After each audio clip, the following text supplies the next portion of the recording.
getting a stop, that's big. That's big time. You know, for all this conversation about, hey, the Celtics in this Eastern Conference, because Cade Cunningham goes down, Detroit flexing here, picking up a 3-point win against LeBron James and the Los Angeles Lakers. You can see Luka goes for 32 in this one. But, guys, we did multiple look-ins on this matchup. I know, Rudy, for you, defense late from the Pistons, and it sounded like IT earlier in this game. I said, hey, how's Detroit able to maintain this lead? You pointed to what they were doing on the defensive side. It feels like for both of you, that's the story of this game. For sure, and then Jenkins, 30 points. That's the things we're talking about in terms of stepping up when Cade Cunningham's out. Like, you don't know, it could be somebody's night on any given night, and that's the positive about this team. It seems like they're really together, and when things get rough, like, they don't point the finger. They just take advantage of the opportunity, and they did that tonight. But the most important thing was the defensive end. They've been doing that all season long on a high level. I think the best part about this win for the Pistons, the fact they, you know, obviously Cade being out, but also the fact that during these games when Cade does come back, we still know that we can win and still have you know, the same kind of ball movement, same kind of scoring, just from different people. And this also shows Cade a lot, because this is a guy who's been very ball dominant during the season. I think him and Duran have the best connection on the team. You know, this kind of gives him more trust than the other guys, because they came out and balled today. 5 games and 7 nights now is what the Detroit Pistons are going to be facing. Here's a look at the schedule. We got Atlanta, New Orleans, at Minnesota, at OKC here, and then it is Toronto at home. That's an Atlanta team that's been playing some good basketball. Say what you want about New Orleans. I still think they're a scrappy team. Minnesota on the road for Detroit. That one can go either way. We know what Oklahoma City is. I know we were trying to fix Toronto. You just said, hey, good team, maybe not a team that we should be thinking about. The point is, and then Minnesota again.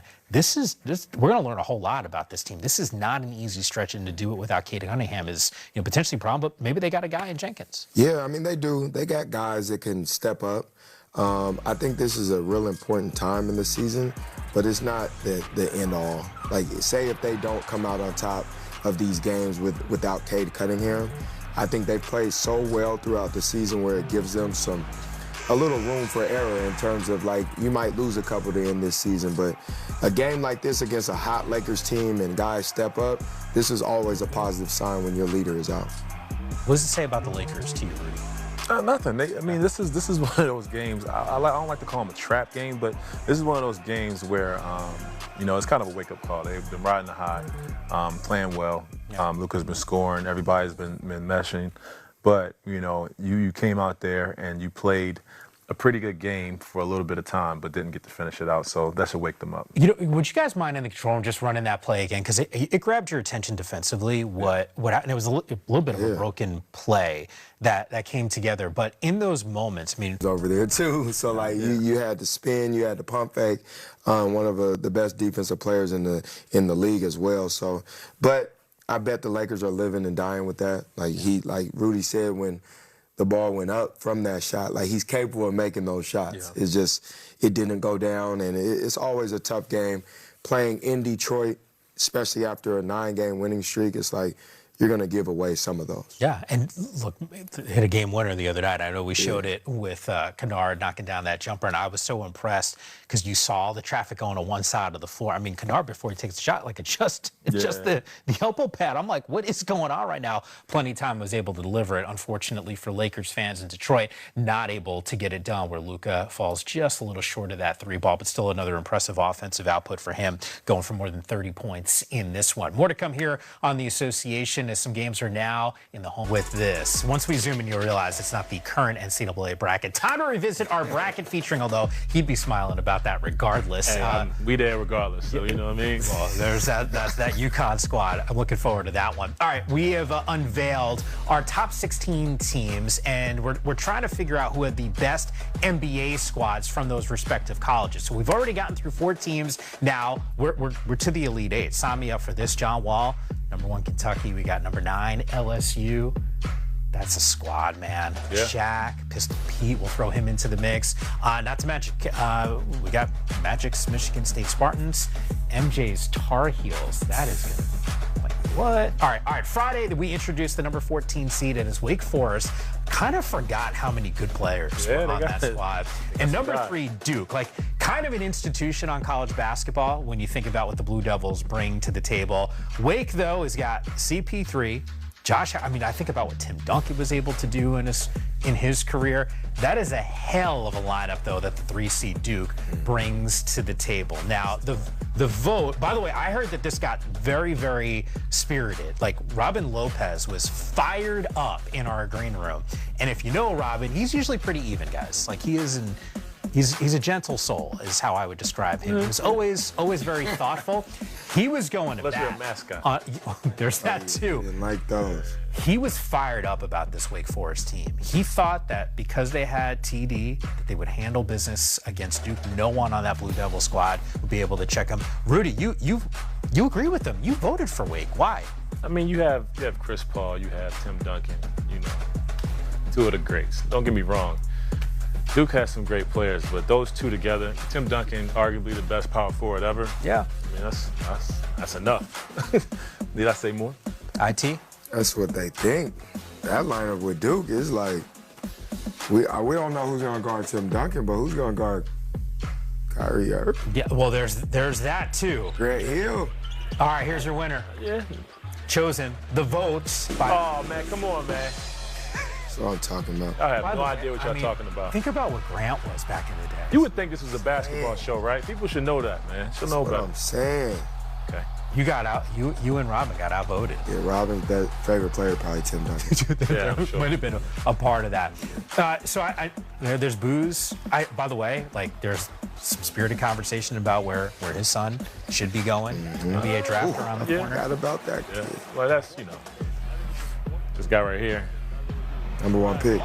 Forget about him too. He was a dog. Oh, dude, double him on the block. But know what? We didn't see enough Wake Forest highlights. Yeah. You know what I mean? All right, seven. You're right about that. We definitely didn't. We didn't see any actually. Yeah, we didn't see We didn't one. see any. I mean, All right, 75% of the vote going to Duke. So can I say something? Can I say something real quick? Of course. Tim Duncan has more rings than everybody on Come on, man.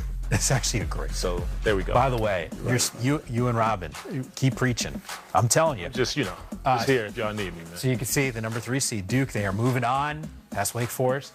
The squads right here. I mean, this is going to be a hell of a matchup as well. All right, so let's set up what we got here when it comes to that Kansas squad and Michigan. So we got a Kansas squad that is certainly impressive, and they are going up against an 11 seed. When I think about some of the names and the faces for both of these teams, like kind of like some of the all-time greats. Thank you. Let's flash this because we got some dudes here, guys. We got some Juwan Howard. Love it. I love about what he was able to do. Chris Webber. I love it. Yes. Love it. Jalen Rose. I'm telling you. I mean, Why? I love it. Oh, God. Love it. We're not gonna I see. By love the it. way, if we do C-Web, doesn't it have to be Sacramento? Yes, that's what I was gonna say. Can we get the King C-Web? Just say, by the way, that's However, a nasty move. However, everybody. However, there's nothing y'all can do with that. Oh yeah. Or that. Look, you got Joel Embiid at your 4. Come on now. Yeah. There's nothing. Well, look, the Kansas team is clearly loaded. I mean, JoJo White, you can see Wiggins, Paul Pierce, Embiid. I mean, JoJo White, dog. And what did we say at the top of the show? There was some record Wilt had. All of them. All of them, it feels Now like. LeBron has All them. of But And by the way, Danny point. Manning. okay, he man. was. Yeah. Danny Manning. So was by the way, killer. and then college Danny Manning is different. What? And whether this is like Hey, NBA Wiggs. Throw centric. Wiggs in there. champion. Yeah, champion. We got some real dudes. So here's once again a reset. We're going to reveal the winner of this matchup tomorrow. We have to. Here on the association. We know, yeah, already. Who's your squad if you had to vote? You already know who won Kansas, that one. man. You got Kansas. And I'm not even a Kansas guy. Yeah, I got one of my best friends, Jamal. I got to go against him. See, that's what I'm saying. Yeah, every time. Sorry, I'm just eyeing this Taking down. too long. Yeah, you're taking way too long. Who you got? Look at this vision. Who you got? I know you're. Look, at the end of the day, you're probably right, and it is Kansas. But my God, like that's a real team. I couldn't be more excited because I know, obviously, UConn guy here. And Where? Yeah, UConn, Arizona. And I got to look at those lineups as even as they come. So that one, I know, I know where your vote's That's what we love about sports, man. Everybody has an opinion. Everyone's got an opinion, and sometimes someone's wrong. We will find out who is right and wrong when it comes to the 6-11 matchup between Kansas and Michigan. Once again, the winner going to be revealed tomorrow here on the Association. You do not want to miss that. But it is a 10-game slate in the league, continuing to dip in and out of the action. We got some highlights for you as well. It's coming up next here on the Association. It's called the bracket. No good thing. It's time to put your money where your mouth is. Hard Rock Bet is your home to bet on the NBA all season long.